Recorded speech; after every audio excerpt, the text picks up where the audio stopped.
I now give the floor to council members who wish to make statements. I give the floor to the representative of the Russian Federation. Господин председатель, в ночь на 6 июня киевский режим пошел на немыслимые преступления. Подрыв дамбы Каховской гидроэлектростанции, в результате чего начался неконтролируемый сброс воды ниже по течению реки Днепр. Затоплены населенные пункты. Тысячи людей нуждаются в эвакуации, и она уже началась. Колоссальный ущерб нанесен сельскому хозяйству региона и экосистеме устья Днепра. Хочу подчеркнуть, что руководство Вооруженных сил Украины открыто заявляло о готовности подорвать эту дамбу для получения военного преимущества. Генерал-майор ВСУ Ковальчук задумался о затоплении реки.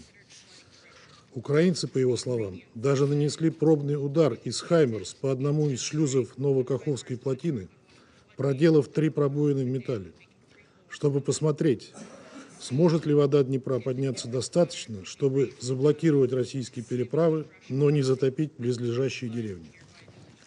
Испытание прошло успешно, заявил Ковальчук, но этот шаг оставался крайней мерой. Тогда он от него отказался. Конец цитаты. Мы предупреждали об этой угрозе международное сообщество и руководство ООН.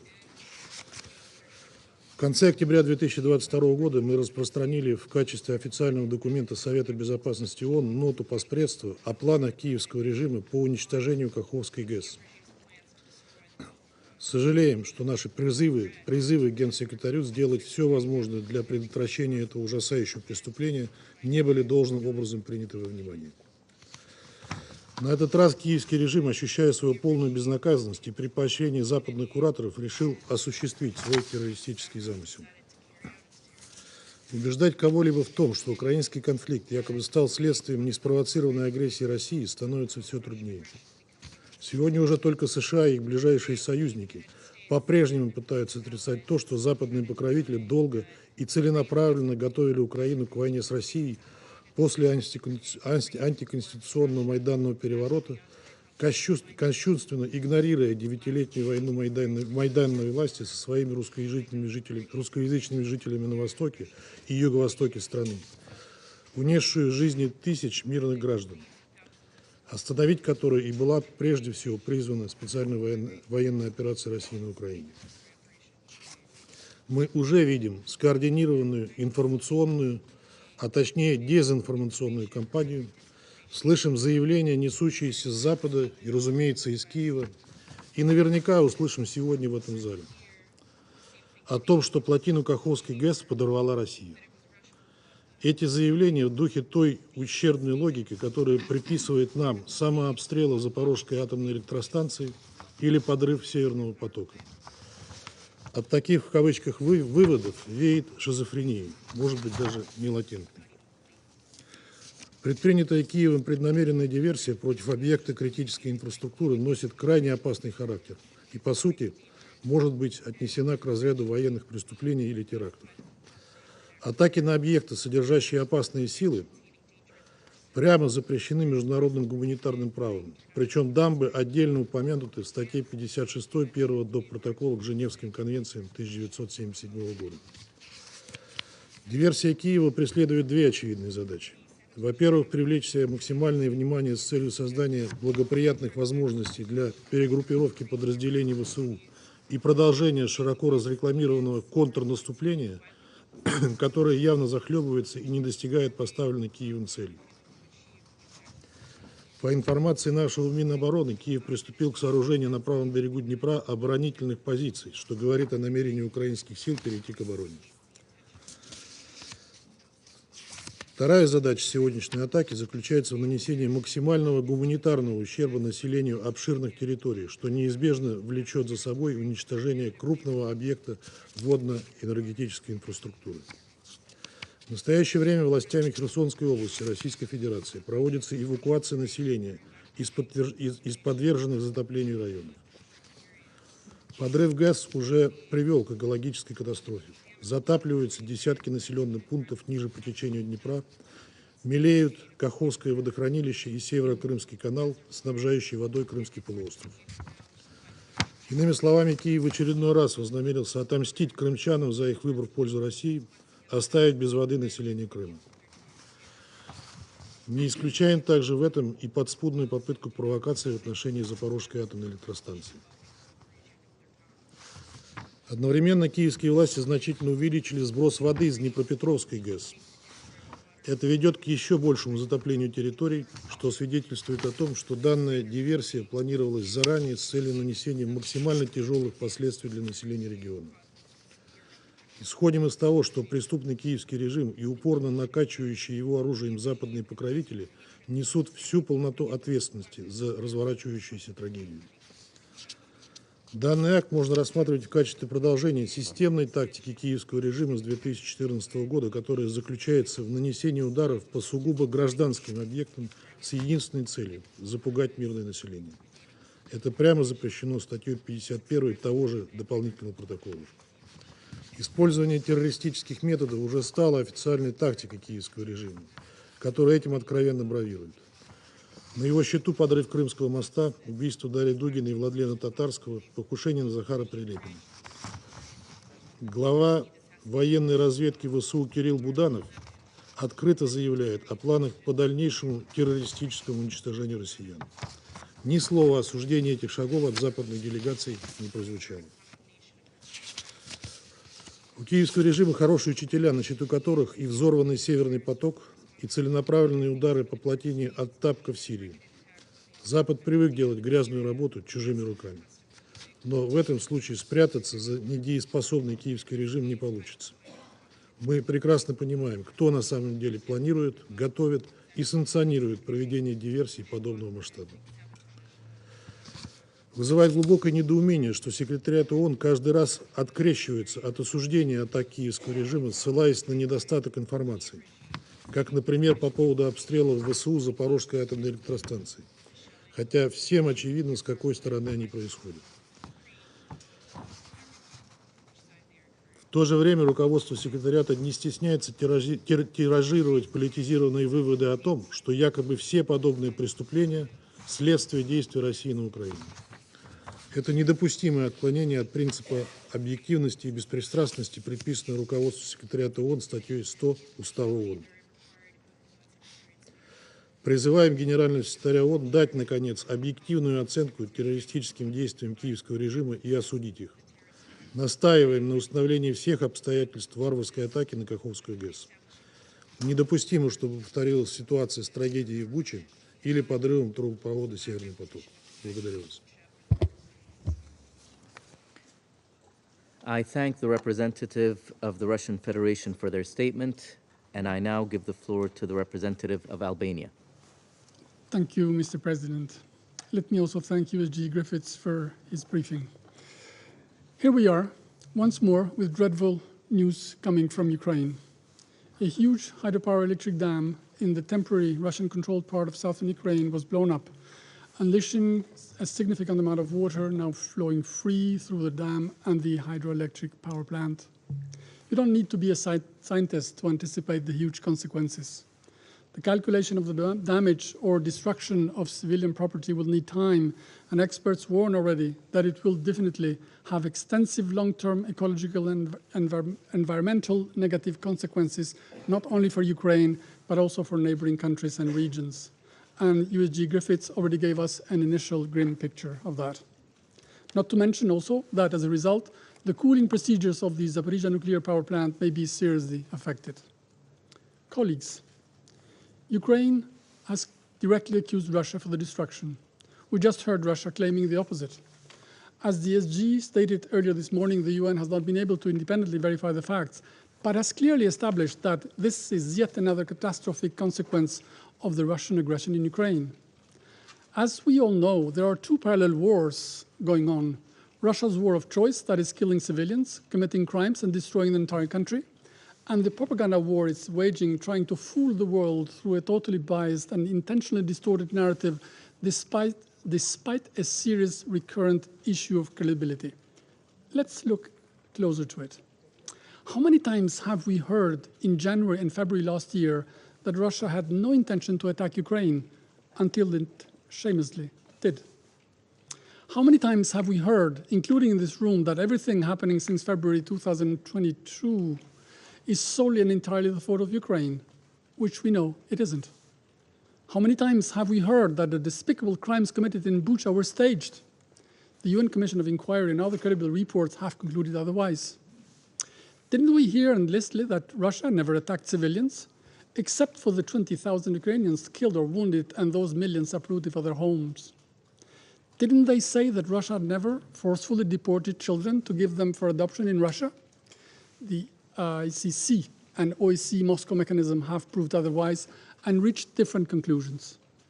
The world witnessed in disbelief a room full of people laughing in New Delhi when Russian foreign minister claimed that Russia is defending itself from a war launched by Ukraine. 143 countries of the UN just don't buy it. The world scientific community is still waiting for proof on the biolaboratories producing combat birds and armed mosquitoes and for the spread of pathogens using migratory birds and bats. They are nowhere to be seen. Everyone remembers the high alerts issued on the non-existent Ukrainian dirty bombs, and so on. Therefore, the simple question we have is, why would then the destruction of the dam be otherwise when we have witnessed day and night that Russia has not spared anything to inflict as much as possible damage to the civilian and critical infrastructure in Ukraine? Didn't they do everything to destroy power installations last winter to leave entire cities without electricity and heating, with a deliberate intention to force to submission or freeze to death civilians, families, women and children, girls, the elderly, the disabled, everyone actually? What to say about the 2,600 schools and more than 1,250 health facilities destroyed or damaged already? Colleagues, this is not who speaks first. This is not who speaks louder. This is about truth, rules, laws, and accountability. And the international law is clear. Deliberate attacks on critical civilian infrastructure amount to war crimes. The perpetrators, directly or indirectly involved in such acts, must be held accountable.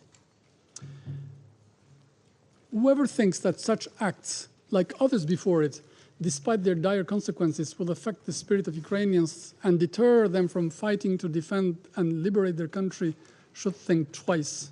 Because in all this, Ukraine is right and Russia is wrong. This is why the international community will continue to help Ukraine and its people to defend themselves, their freedom and their dignity.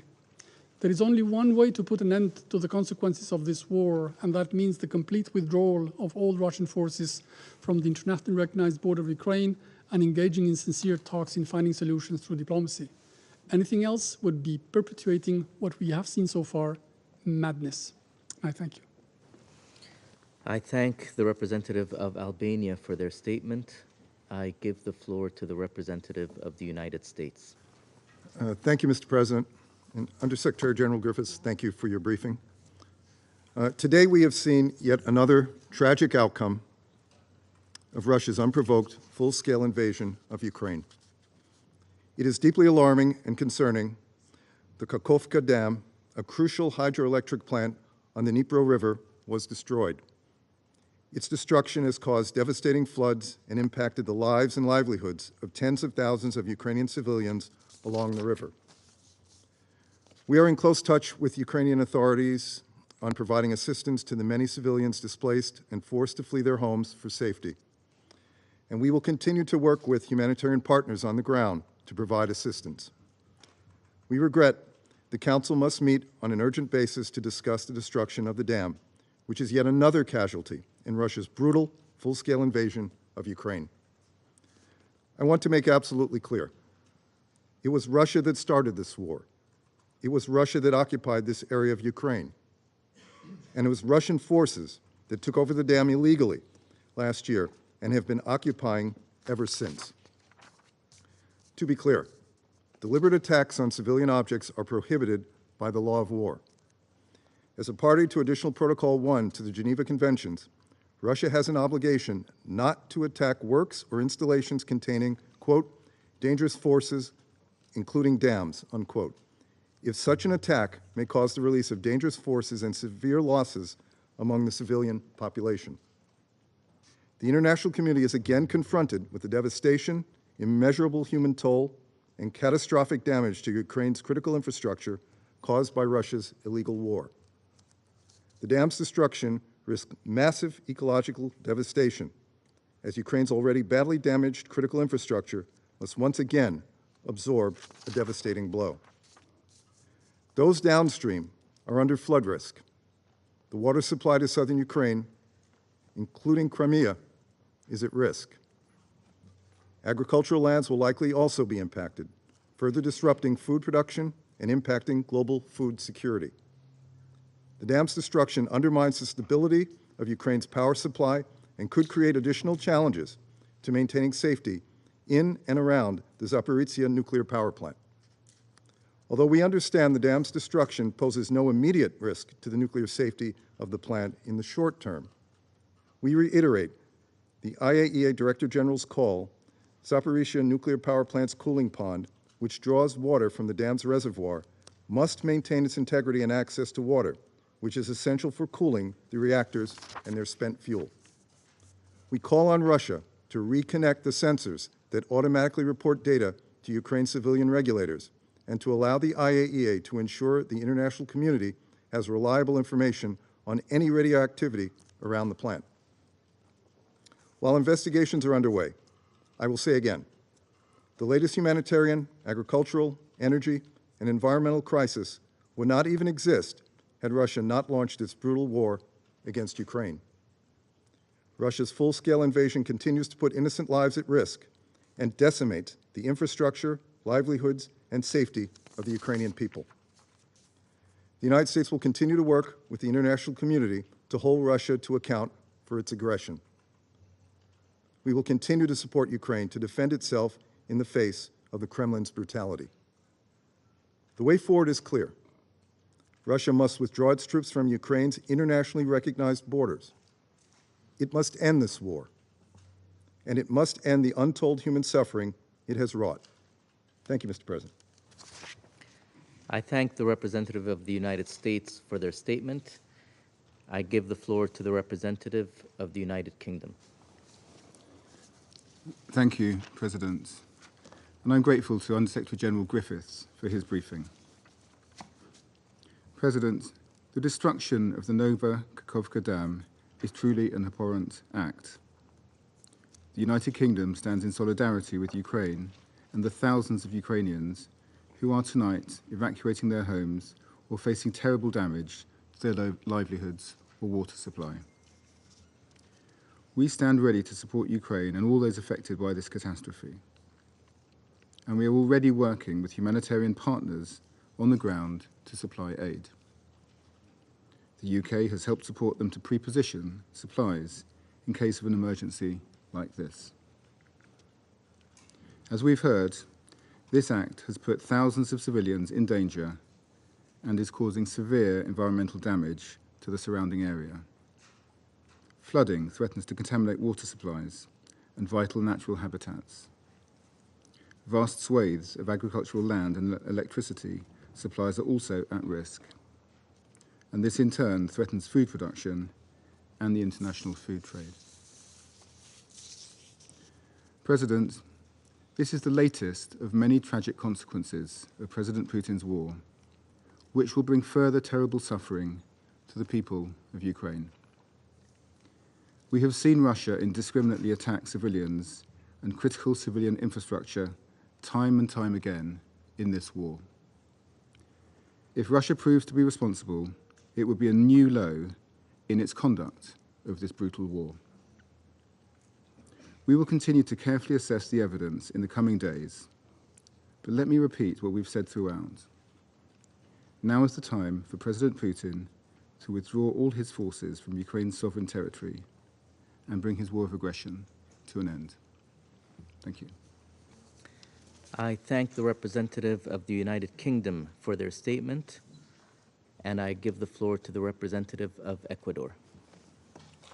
Gracias, señor presidente.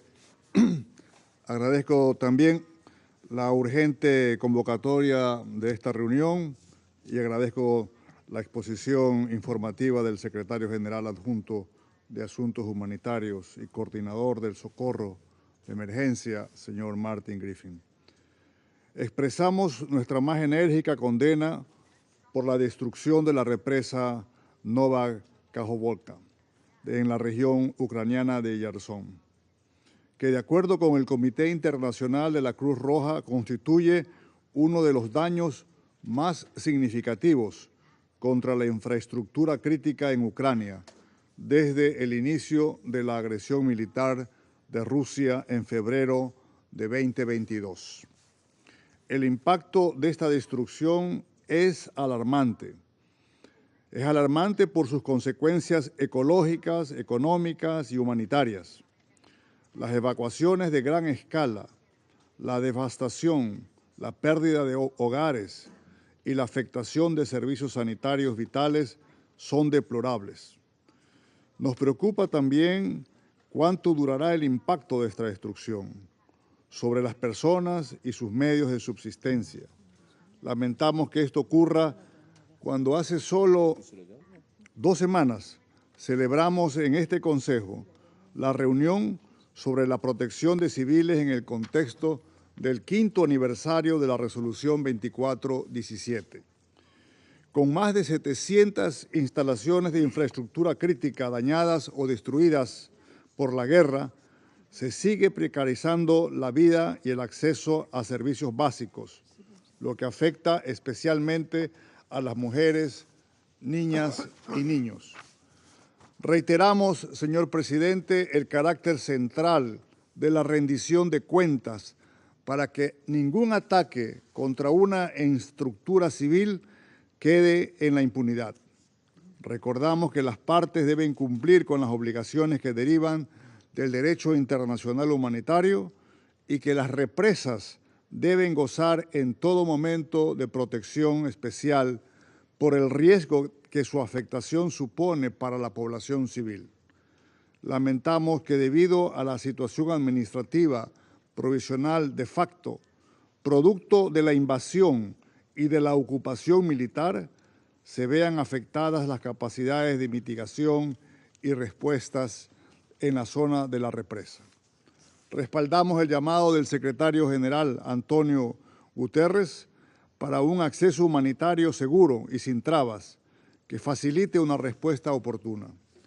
Encomiamos los esfuerzos de Naciones Unidas y sus socios humanitarios para la asistencia vital que incluye agua potable. También expresamos nuestro aprecio por la inmediata reacción del director general del Organismo Internacional de Energía Atómica con relación a las implicaciones de esta destrucción puede tener sobre la seguridad de la central nuclear de Zaporilla. Y respaldamos su determinación de visitar dicha planta la próxima semana, tal como lo tenía ya planificado, con el propósito de continuar sus esfuerzos de prevención de un desastre nuclear. Instamos al Consejo de Seguridad a respaldar y dotar al secretario general de todas las herramientas necesarias para profundizar en ámbitos esenciales relativos a esta guerra. Finalmente, reiteramos la obligación que tiene Rusia de retirar sus tropas de ocupación de Ucrania. Muchas gracias. I thank the representative of Ecuador for their statement, and I give the floor to the representative of France. Monsieur le Président, je remercie Monsieur Griffith pour sa présentation. La destruction partielle du barrage de Kakhovka, intervenu cette nuit dans la région de Kherson, est un acte particulièrement grave. Elle illustre une nouvelle fois les conséquences désastreuses de l'agression russe, en particulier sur les infrastructures civiles ukrainiennes. Rien de cela ne serait arrivé si les troupes russes n'avaient pas envahi l'Ukraine et si la Russie avait respecté la Charte des Nations Unies. La France exprime ses vives préoccupations quant à l'impact humanitaire, environnemental et économique de cette catastrophe. Des inondations massives sont à déplorer dans plusieurs dizaines de localités. Des milliers d'Ukrainiens ont dû être évacués. La France se tient prête à répondre aux demandes des autorités ukrainiennes pour venir en aide aux populations affectées. La destruction du barrage accroît encore les menaces sur les systèmes de sûreté et de sécurité de la centrale de Zaporijia. La France exprime tout son soutien aux efforts du directeur général de l'AIEA dans ses efforts pour préserver l'intégrité du site.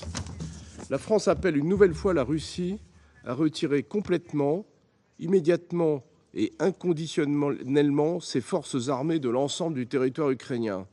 C'est là la seule manière d'éviter d'autres drames de ce type. La Russie devra rendre des comptes pour les crimes commis en Ukraine. Elle devra payer pour la reconstruction à long terme de l'Ukraine. C'est pour cela qu'à Reykjavik, le Conseil de l'Europe a répondu à l'appel de l'Assemblée générale et de l'Ukraine en créant un registre documentant ces dommages. C'est une étape importante. Nous appelons tous les États à le rejoindre. Nous continuerons de nous tenir aux côtés du peuple ukrainien dans le combat qu'il mène depuis plus de 15 mois pour exercer son droit à la légitime défense et préserver son intégrité territoriale et sa souveraineté. Je vous remercie. I thank the representative of France for their statement. I give the floor to the representative of Japan. Thank you, Mr. President. I also thank the USG Martin Griffiths for his briefing. We are seeing an ongoing catastrophe at the Kachowka hydroelectric power plant. According to the United Nations, it has already caused at least 16,000 people to lose their homes, with safe and clean drinking water supplies at risk for many more. The effects will likely be long-lasting. We express our deepest sympathies to all those affected by this catastrophe for their loss and suffering. We take note that the IAEA assesses that there is no immediate risk to the safety of the Zaporizhzhia nuclear power plant. Nevertheless, it is particularly regrettable that this incident occurred just after we had held a discussion in this chamber on nuclear safety in Ukraine last week. Mr. President, we are seriously concerned about what is described in the letter from Ukraine today to the President of the Security Council as the process of assessing the situation on the ground continues.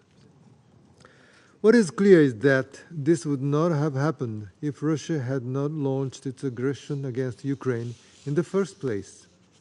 We echo the statement of the UN Secretary General today that this is another devastating consequence of the Russian aggression against Ukraine. We once again urge Russia to stop its ongoing aggression and immediately, completely, and unconditionally withdraw its troops and military equipment from the entire internationally recognized territory of Ukraine. Russia's aggression against Ukraine constitutes a flagrant violation of international law, in particular the United Nations Charter. There must be no impunity for war crimes and other atrocities, including attacks against civilians and critical civil infrastructure. Mr. President, our support for Ukraine will not waver. We are renewing our commitment to provide the financial, humanitarian, military, and diplomatic support Ukraine requires for as long as it takes. I thank you. I thank the representative of Japan for their statement, and I give the floor to the representative of Ghana. I thank you, Mr. President. I also thank the Under-Secretary General, Mr. Martin Griffiths, for his statement.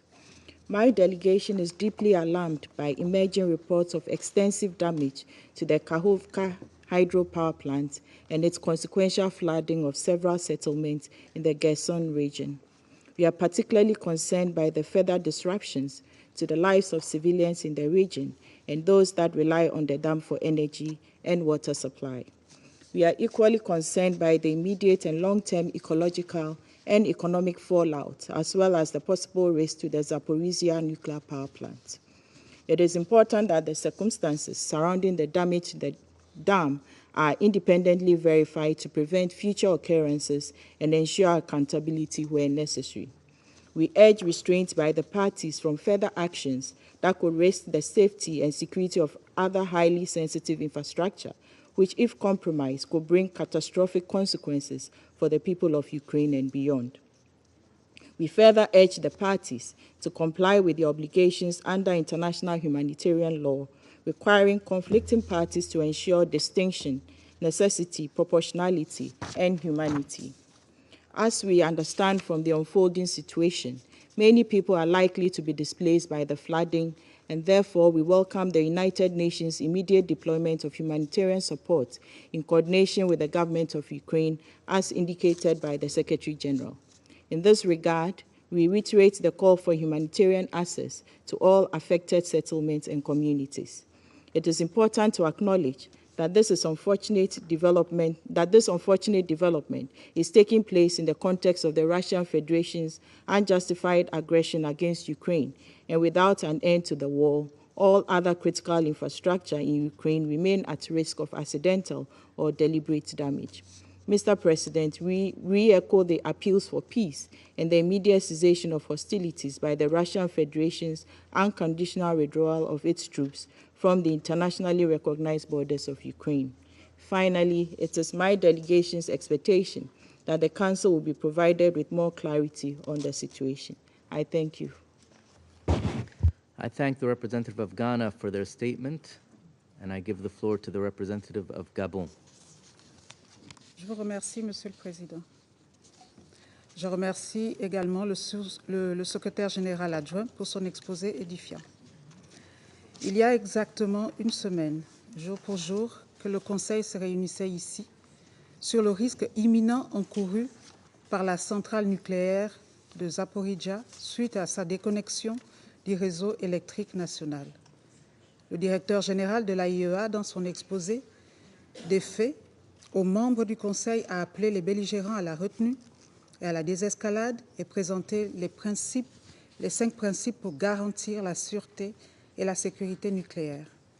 En dépit des appels répétés des membres du Conseil et de la communauté internationale dans son ensemble à la cessation des hostilités et en particulier à l'arrêt de l'activité militaire aux abords et à l'intérieur de la centrale nucléaire, les combats se poursuivent et avec eux les attaques contre les infrastructures stratégiques. L'attaque contre le barrage hydroélectrique de Kakhovka,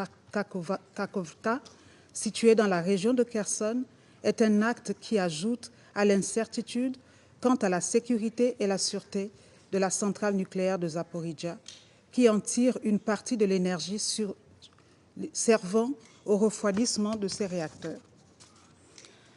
Nous nous félicitons de la réactivité des experts de l'AIEA, dont la présence sur place a permis le déploiement immédiat d'une équipe sur les lieux du sinistre. Il est à espérer que la situation pourra être endiguée dans les meilleurs délais pour contenir les risques potentiels. Monsieur le Président, nous sommes profondément préoccupés par cette attaque contre une infrastructure civile et redoutons les conséquences potentielles sur les populations civiles, à l'activité économique dans la région et à l'environnement, comme le secrétaire général adjoint vient si bien de le décrire. À l'heure où nous nous réunissons, plus de 16 000 civils sont en train d'être évacués des zones touchées. Ces milliers de personnes sinistrées s'ajoutent aux millions de personnes en besoin humanitaire. Ceci complexifie de plus belle la situation humanitaire dans le pays. Mon pays réitère que les centrales nucléaires et les installations hydroélectriques sont des infrastructures civiles protégées par le droit international humanitaire. Les belligérants doivent s'y conformer et s'abstenir de toute attaque contre ces infrastructures essentielles.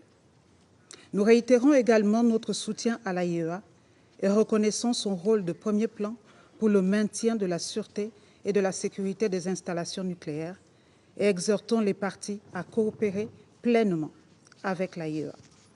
Nous réitérons notre appel au dialogue en vue de trouver une solution diplomatique à cette guerre qui n'a que trop duré. Nous continuons d'encourager les initiatives qui visent à amener les parties à la négociation pour parvenir à la paix et à la coexistence pacifique. Je vous remercie. I thank the representative of Gabon for their statement, and I give the floor to the representative of Brazil. Thank you, Mr. President. I thank OSG Martin Griffiths for his briefing. Brazil extends its solidarity to the people affected by the collapse of the dam at the Kharkov hydroelectric power plant.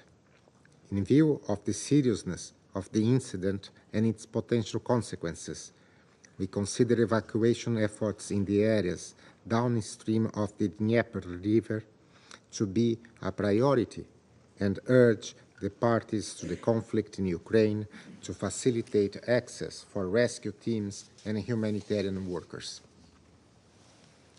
We express our concern about the risks that the incident poses to the safety of the Zaporizhzhia nuclear power plant.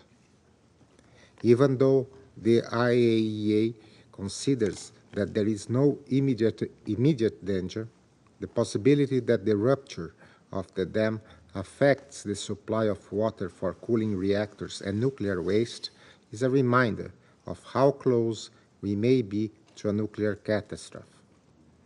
We encourage parties to refrain from actions that could lead to this scenario and to increase their engagement with the IAEA to ensure the safety of nuclear facilities. We also regret the environmental damage to the lower Dnieper and the surrounding area. The recovery of the affected region may require years of efforts. We consider it essential to investigate the incident and hold those involved accountable. More important, however, is to bear in mind that the rupture of the dam would not have occurred if Russia and Ukraine were at peace. Prolonged hostilities are likely to lead to further tragedies in the future. We echo the Secretary General's call for an end to violence, a just peace, and respect for international humanitarian law. Mr. President, in recent weeks, several member states have approached the parties in attempts to engage them in the pursuit of a peaceful solution to the conflict. We hope that these initiatives will result in the resumption of dialogue and the cessation of hostilities, so that reconstruction can finally begin. This is the wish of the vast majority of members of this organization. It is also in line with our obligation under the UN Charter and the needs of the civilian population of Ukraine. And I thank you. I thank the representative of Brazil for their statement, and I give the floor to the representative of Switzerland. Je vous remercie, Monsieur le Président, et je remercie le secrétaire général adjoint Martin Griffiths pour sa présentation. La Suisse est gravement alarmée par la destruction du barrage de Nova Kakhovka.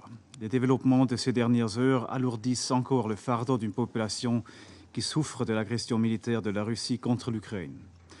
L'ampleur des dégâts est encore difficile à déterminer, mais il est d'ores et déjà certain que nous sommes confrontés, selon les termes du secrétaire général, à une catastrophe humanitaire, économique et écologique. Elle mérite toute notre attention. Les images qui nous parviennent de la ville de Kherson et d'autres villes et villages le long de la rivière Dnipro sont effrayantes. En ce moment même, des évacuations à grande échelle sont en cours des deux côtés de la ligne de front. Des milliers de personnes risquent d'être touchées. Outre les conséquences dévastatrices à court terme dans le sud de l'Ukraine, il faut se préparer à des graves conséquences à long terme. La Suisse est préoccupée par les risques qui pourraient causer les inondations massives sur l'environnement ainsi que la sécurité énergétique et alimentaire, notamment sur l'approvisionnement en eau. Cet événement est un triste exemple des liens entre l'eau et la protection des civils sur lesquels ce Conseil s'est penché par le passé. Enfin, le système de refroidissement de la centrale nucléaire de Zaporizhzhia pourrait être impacté. Nous continuons à suivre de près les évaluations de l'Agence internationale de l'énergie atomique à ce sujet. Dans cette situation de crise, la protection de la population civile doit être la priorité. Nous exprimons notre plein soutien à la réaction immédiate des Nations Unies et des partenaires humanitaires qui, en coordination avec le gouvernement ukrainien, font tout leur possible pour apporter une aide essentielle, notamment pour garantir l'approvisionnement en eau potable. La Suisse appelle à ce que l'accès rapide et sans entrave de l'aide humanitaire soit garanti sur l'ensemble du territoire ukrainien. Face à l'urgence et à la gravité de la situation, nous répétons que les attaques contre les infrastructures civiles sont inacceptables. Elles doivent cesser immédiatement. Que le barrage à Nova Kakhovka soit considéré comme une installation civile ou comme un objectif militaire, il bénéficie d'une protection en vertu des règles du droit international humanitaire. Une violation de ces règles ne saurait être tolérée. Les responsables doivent être identifiés et rendre des comptes. Nous réitérons également notre appel au respect intégral du droit international, y compris la Charte des Nations Unies. Et nous appelons la Russie à entamer immédiatement une désescalade de la situation et à retirer sans délai ses troupes du territoire ukrainien. Le non-respect du droit international en général et du droit international humanitaire et des droits de l'homme en particulier sape le fondement de la sécurité internationale, de notre sécurité à toutes et tous. Nous ne devons jamais oublier ça. Je vous remercie. I thank the representative of Switzerland for their statement. I give the floor to the representative of Malta. Thank you, President, and I also thank USG Griffiths for his sobering briefing. Malta is seriously concerned about the latest developments and strongly condemns the attack on the Kakhovka hydroelectric power plant dam. This is another attack against Ukrainian civilian critical infrastructure, and yet another flagrant violation of international law and international humanitarian law. The resulting flooding from the destruction of the dam has caused catastrophic damage. It has put at risk the lives of civilians, further aggravating the humanitarian situation in the country. As we have heard earlier today by USG Griffiths, reaching those in need of assistance will not be easy or straightforward. Thousands of people are at risk. People living in low-lying parts of the city of Kherson, less than 50 miles downstream, have been warned to evacuate as quickly as possible and seek shelter on high ground. 8 villages have been completely flooded, with more expected to flood as we speak. At least 16,000 people have lost their homes, with safe and clean drinking water supplies in jeopardy for thousands more. This attack has also brought with it irreversible environmental consequences. The river has now been contaminated with 150 tons of industrial lubricant. Furthermore, dropping water levels of the dam affect access to one of the main critical cooling sources for the reactors at Zaporizhzhia nuclear power plant and put at risk the proper functioning of the safety and security systems of the plant. This violates in every possible way the 5 principles for ensuring nuclear security and the safety of the IAEA. President, we emphasize that civilians and civilian infrastructure are not a target and must not be a target. Intentionally targeting them constitutes a war crime. Malta stresses its determination to make sure that the perpetrators of such crimes are held accountable in line with international law. Accountability must be our priority, and perpetrators must know that justice will ultimately prevail. In the meantime, Malta will continue to support all efforts to address the consequences of Russia's aggression. We once again urge Russia to immediately cease all hostilities and unconditionally, completely, and immediately withdraw all its forces and military equipment from the entire territory of Ukraine within its internationally recognized borders. We continue to express our equivocal support to Ukraine's sovereignty and territorial integrity and deplore any behavior that seeks to escalate the conflict further. I thank you. I thank the representative of Malta for their statement, and I give the floor to the representative of Mozambique. Thank you, Mr. President. I thank the presidency for promptly convening this briefing to the Council at the request of both Russian Federation and Ukraine. I thank the Undersecretary General Martin Griffiths for his update on this worrying situation. I acknowledge the attendance in this meeting of the permanent representative of Ukraine. Mr. President, while there are still conflicting accounts on the attribution and the apportion of blame and indeed of the causes of the damage to the hydro dam, there should be no reservation in condemning it if it is confirmed that it was due to a deliberate act of sabotage. As the scramble to contain the humanitarian and ecological fallout of the damage, the sad reality is that this act, if proven deliberate and premeditated, adds another reckless dimension to the steadily escalatory trend in this conflict. It comes as there is no end in sight to the hostilities after 16 months of conflict and amidst reports of increased battlefield activity.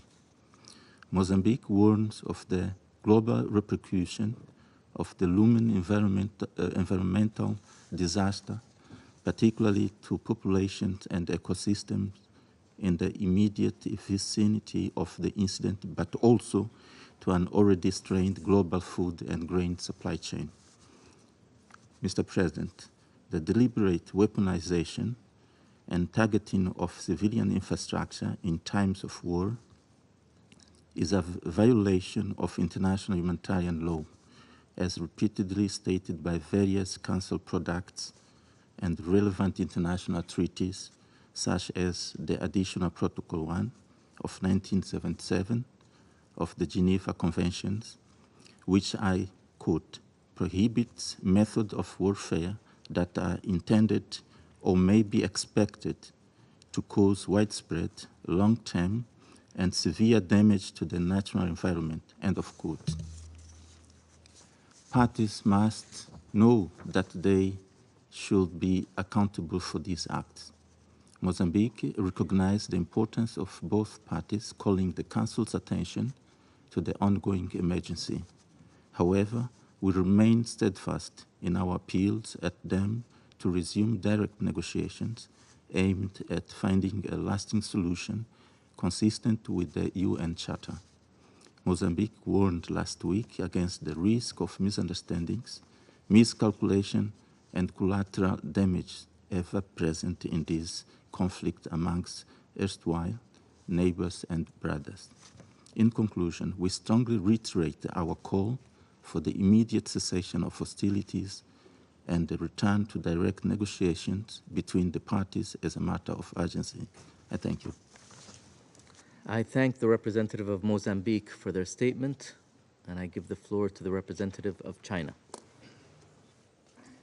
主席先生，我首先感谢你召集这次紧急会议，也感谢格里菲斯副秘书长刚才所做的通报。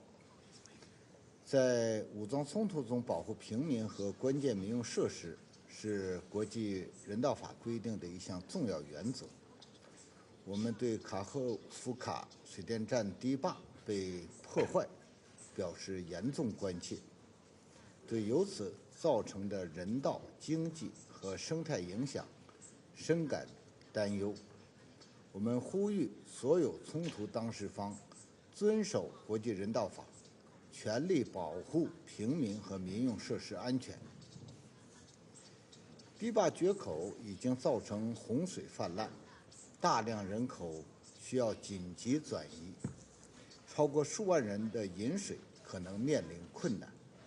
我们支持联合国同有关人道组织积极行动，为人员转移和后续救助全力提供协助。卡赫夫卡水库也是扎波罗热核电站冷却水的重要来源。我们注意到，国际原子能机构总干事确认，扎波罗热核电站尚未面临安全风险，但卡赫夫卡水库水位持续下降，未来可能无法向扎波罗热核电站继续泵水。中方重申，核灾难一旦发生，无人可以独善其身。我们呼吁保持最大克制，避免可能加剧对抗，导致误判的言行，维持扎波罗热核电站的安全和安保。主席先生，中方对乌克兰危机延宕不止，甚至进一步升级感到忧虑。刚刚发生的事件再次提醒我们，在冲突形势下，任何事情都可能发生。战火蔓延下去，只会加剧痛苦和灾难，带来更多不可预测的重大风险。有关各方应保持理性克制，尽快恢复和谈。国际社会应该以更大的紧迫感，做出一切努力，为推动对话谈判、恢复和平创造有利条件。任何一方，特别是有重要影响的国家，都不应该做火上浇油、激化矛盾的事，更不应试图从危机扩大化中谋取私利，服务自身战略目的。中方将一如既往，继续站在和平一边，同有关合作伙伴一道，为推动劝和促谈、实现乌克兰危机政治解决做出不懈努力。谢谢你，主席先生。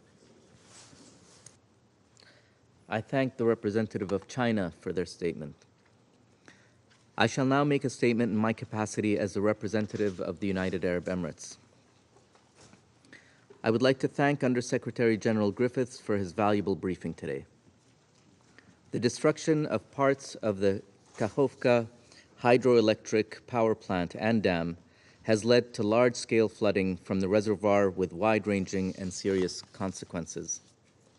The Nova Kachovka reservoir was so large locals referred to it as the Kachovka Sea, and it provided water for drinking, industrial activities, and agriculture. The reservoir is also the source of the water required to cool the Zaporizhia nuclear power plant. The destruction of the dam has created an ecological, humanitarian, and nuclear safety risk. International humanitarian law could not be more clear about the need to protect dams in times of conflict. Like nuclear power plants, dams are afforded special protection against attack, even if there is a military objective, due to the dangerous forces contained therein and the risks to civilian populations. We further recall the fundamental principles of necessity, proportionality, and distinction, and note that the destruction of part of the dam has led to significant damage to other civilian infrastructure due to flooding. This Council also reaffirmed in Resolution 2417 the need to spare from harm the means of food production such as farms, many of which have been destroyed by the flooding.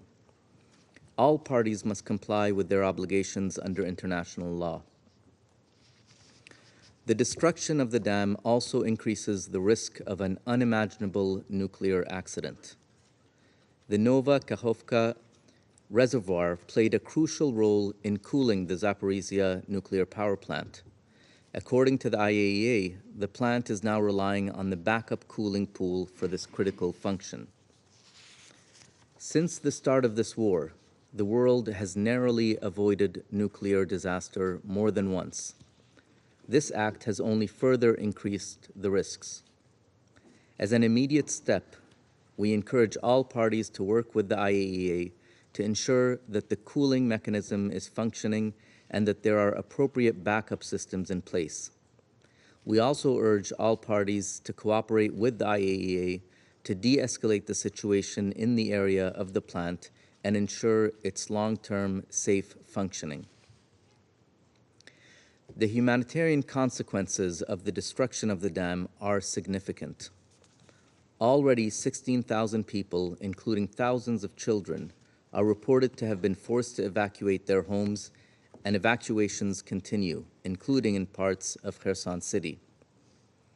These evacuations are particularly challenging for the elderly.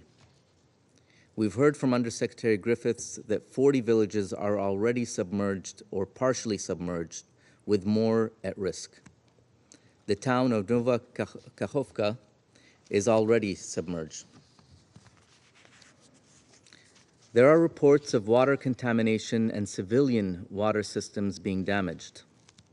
The UN is providing emergency drinking water and purification tablets to affected people. Conflict and challenges to the export of Ukrainian grain have impacted global food security. Floods have damaged farmland, and there are reports that farm animals that could not be evacuated have drowned.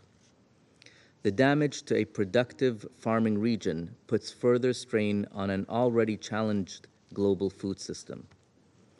We call upon all parties to ensure the safety of those that have been displaced and enable humanitarian organizations to provide assistance to those impacted by the flood. The UAE reiterates that the cessation of hostilities throughout Ukraine is the only certain way to prevent further harm to the civilian population and prevent a nuclear disaster. We call for de-escalation and dialogue to drive this conflict towards a peaceful, sustainable solution in line with the UN Charter, and we stand willing to support any serious efforts to this end. I resume my function as President of the Council. I now give the floor to the representative of Ukraine. Well, thank you, Mr. President. Distinguished members of the Security Council, Under Secretary General, I also recognize the representative of Putin's terrorist regime in the permanent seat of the Soviet Union. My delegation requested this urgent meeting of the Security Council as this regime has detonated a bomb of mass environmental destruction which has led to the largest man-made disaster in Europe in decades. On the night of June the 6th, the Russian Federation blew up the dam of the Kakhovka hydroelectric power plant, which is located in the temporarily occupied territory of the Kherson region.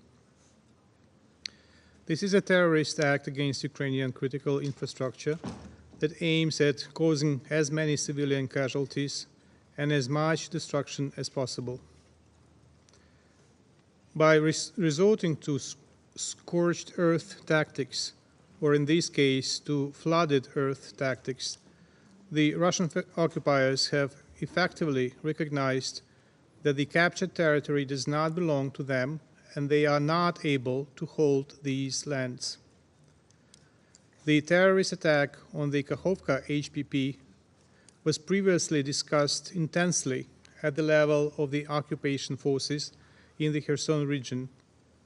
Propagandists on Russian television and in the Russian Ministry of Foreign Affairs, which indicates that it was planned well in advance.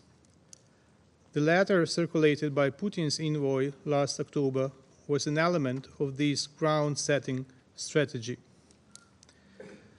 The Russian statement today has therefore been predictably deceitful. We have observed the same technique of blaming the victim for your own crimes, and there was little chance that the country which desperately denied its war crimes in Mariupol, Bucha, Izium, Zaporizhzhia, and BP would acknowledge responsibility for today's technological disaster.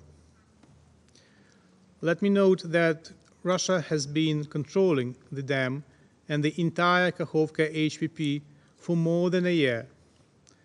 It is physically impossible to blow it up somehow from the outside by shelling. It was mined by the Russian occupiers, and they blew it up. About to bite the dust in the front, here in the United Nations Security Council chamber, Russia is floundering again in the mud of lies. It speaks volumes that 1 week before the Kakhovka HPP was blown up, on May the 30th, the Russian government adopted a decision envisaging that technical investigations would not be carried out into accidents at hazardous production facilities and hydraulic facilities that occurred as a result of, I quote, military operations, sabotage, and acts of terrorism, end of quote. The explosion of the dam of the Kakhovka HPP is an act of ecological and technological terrorism the biggest technological disaster in Europe in recent decades, and yet another example of Russia's genocide against Ukrainians. This is the Kremlin's response to countries calling for peace talks with the Russian Federation. Russia has just reconfirmed by its actions that it is not at all interested in the escalation or peace. It must be stopped and rendered harmless rather than appeased.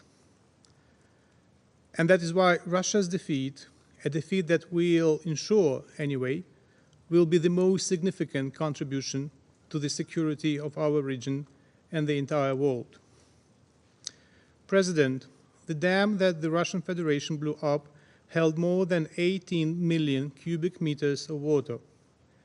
As a result of the Russian terrorist act, the upper part of the dam, which is the sixth stage of the Dnipro cascade, was partially destroyed. Notably, 11 sections of the dam out of 28 were destroyed. As of noon, New York time, there has been an increase in the water level of 3.24 meters on the Dnipro River near Kherson. According to the current scenario, the maximum extent of the flooded territory will occur within 3 to 5 days. The left bank of the Dnipro River coastline will suffer 8 times more than the right bank. Additionally, places such as Oleshki and Hola Pristan may end up underwater. Partial flooding may also affect Alexandrivka, Shiroka Balka, Sofiivka, Vinogradne, and other settlements. The level of water that can flood these areas may vary, and depending on the degree of dam destruction, it could reach 1.5 meters or more. Currently, the local authorities have organized the evacuation of residents from these settlements to other parts of Ukraine. On the government-controlled territory of Ukraine, 17 settlements are planned for evacuation with more than 17,000 people. On the occupied territory of the left bank, 20 settlements are subject to evacuation with approximately 25,000 people. It is a matter of concern that the Russian occupiers do not organize the evacuation of civilians, although they withdrew their troops. We urge the United Nations, the International Committee of the Red Cross, and other international organizations to send humanitarian missions to the left bank of the Dnipro River to help local residents affected by the flooding. The Ukrainian authorities also ensure the provision of humanitarian assistance to the local population, mostly with drinking water, food, and other necessities. It is already clear that the destruction of the dam will deprive or severely worsen the water supply to Crimea, Kherson region, and significantly complicate the situation in Dnipropetrovsk and Zaporizhzhia regions. The reduction of the water level in the Kakhovka reservoir will lead to a decrease in its level in all water intakes in surrounding regions. In particular, the Kakhovka Canal, which supplies water to the occupied Berdyansk and most settlements in Zaporizhzhia region. Due to the decrease in the water level in the Kakhovka reservoir, there is also a danger of an incident at another critical infrastructure facility occupied by Russia, the Zaporizhzhia nuclear power plant. At the same time, as of now, there is no immediate threat to ZNPP. The situation is complex but under control. Distinguished colleagues, we call on the international community to resolutely condemn the Russian terrorist attack on the Kakhovka HPP. The technological crime of the Russian Federation confirms the high relevance of the peace formula of President of Ukraine, Volodymyr Zelensky. We call on international partners to join its implementation as soon as possible, in particular, the points on countering ecocide, nuclear and energy security. Russia will have to compensate for all the consequences of this crime for people, infrastructure, and the environment. I thank you. I thank the representative of Ukraine for their statement. I now give the floor to the representative of Latvia. Thank you, Mr. President. I am speaking on behalf of the Baltic states, Estonia, Lithuania, and my own country, Latvia. We thank USG Martin Griffiths for his briefing. Just 2 weeks ago, we gathered here for the annual Security Council open debate on the protection of civilians. But sadly, today we are here to condemn in the strongest possible terms another deliberate attack on civilians and civilian infrastructure by the Russian Federation, namely the destruction of the Novokakhovka Dam in the Kherson region of Ukraine. It is another piece of the chain of the war crimes committed by Russia. The Novokakhovka Dam has been under the occupation of the Russian Federation since it started the unjustified and unprovoked aggression against Ukraine. Russia has a track record of violating international humanitarian law and committing countless war crimes, including attacks against civilians and critical civilian infrastructure. Such an irresponsible and barbaric act as the destruction of Novokakhovka Dam has prompted the displacement of the thousands of civilians, creating another humanitarian crisis and an environmental disaster of proportions still to be fully revealed. We might be witnessing indeed an ecocide. As a direct consequence of Russia's attack today, at least 17,000 people have already lost their homes and will be many more to come. Safe and clean drinking water supplies are at risk for the whole region. Newly planted crops have been destroyed. It is the most vulnerable groups, including children, women, disabled persons, and elderly, who are suffering and will continue to suffer the most from the consequences of this illegal war. This is another war crime which cannot go unanswered. Attacks against civilians and critical civilian infrastructure must stop now. Mr. Chair, we are also concerned about the potential hazardous consequences to the energy security, food security, and nuclear safety, which may go beyond Ukraine's borders. To quote President of Ukraine Zelensky, Russia has detonated a bomb of mass environmental destruction. This act further complicates the already dire situation at the Zaporizhzhia nuclear power plant, which is illegally occupied by Russia with complete disregard for nuclear safety concerns expressed numerous times by the international community. The destruction of the dam has led to a significant reduction in the level of the reservoir used to supply cooling water to the Zaporizhzhia nuclear power plant. Russia must immediately return control to the Zaporizhzhia nuclear power plant to Ukraine, which would allow for effective crisis management efforts with full involvement of the IAEA. Against this backdrop, we commend the humanitarians who are providing the life-saving assistance to the people in need. It is crucial to maintain safe and secure humanitarian access. As it has been stated in the statement by the High Representative Joseph Borrell and the Commissioner for Crisis Management, Janusz Lenarčič, today, the EU is ready to provide immediate assistance to Ukrainian authorities and address any immediate needs, including food and drinking water. The Emergency Response Coordination Center of the European Commission is actively monitoring the situation and is in close contact with the State Emergency Service of Ukraine. Ukraine can request assistance under the EU Civil Protection Mechanism. Dams like the Dnipro Dam in Novokakhovka are protected by the law of war and the Geneva Conventions.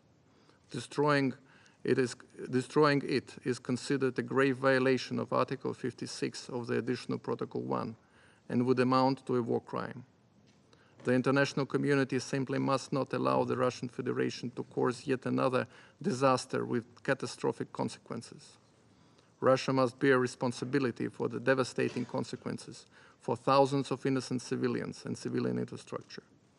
We need to make every effort to ensure accountability.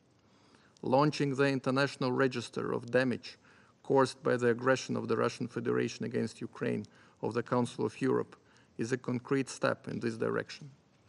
Importantly, we need to prosecute Russia's leadership for the crime of aggression at the Special Tribunal for the crime of aggression. The sooner Russia realizes it has lost the war, the better. It is a choice that Russia can make. We call on Russia today to withdraw its troops from Ukraine and stop this criminal war now.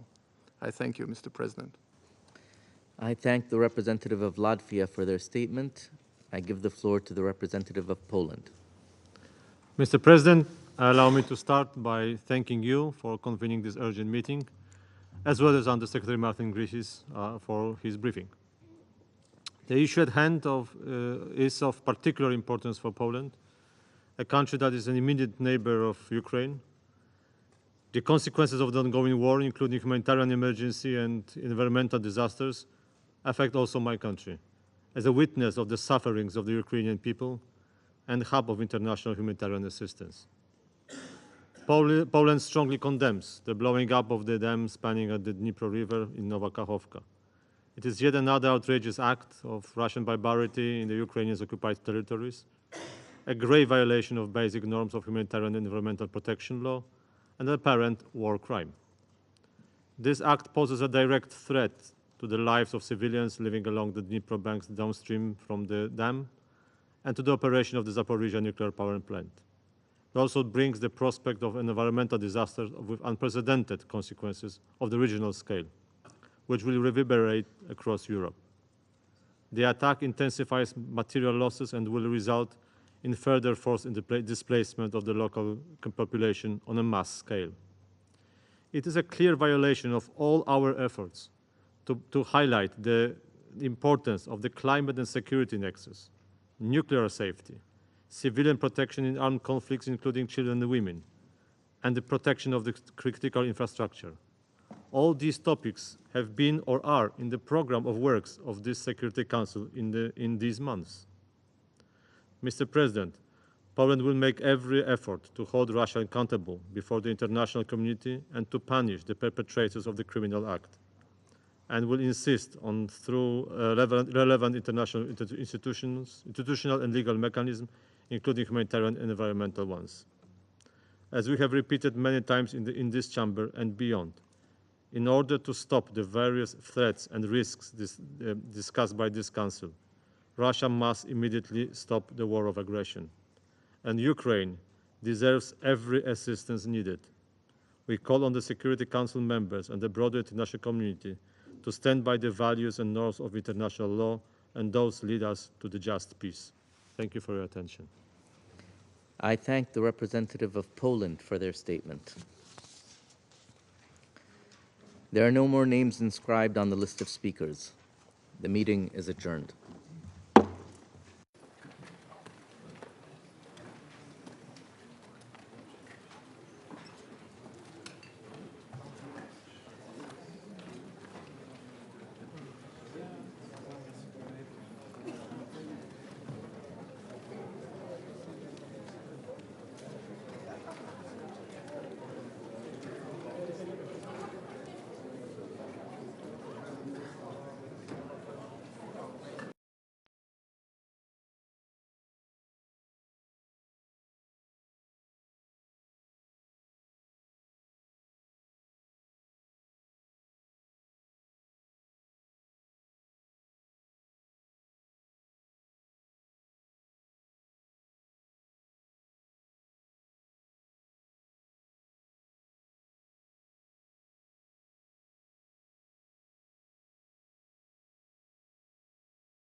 verdad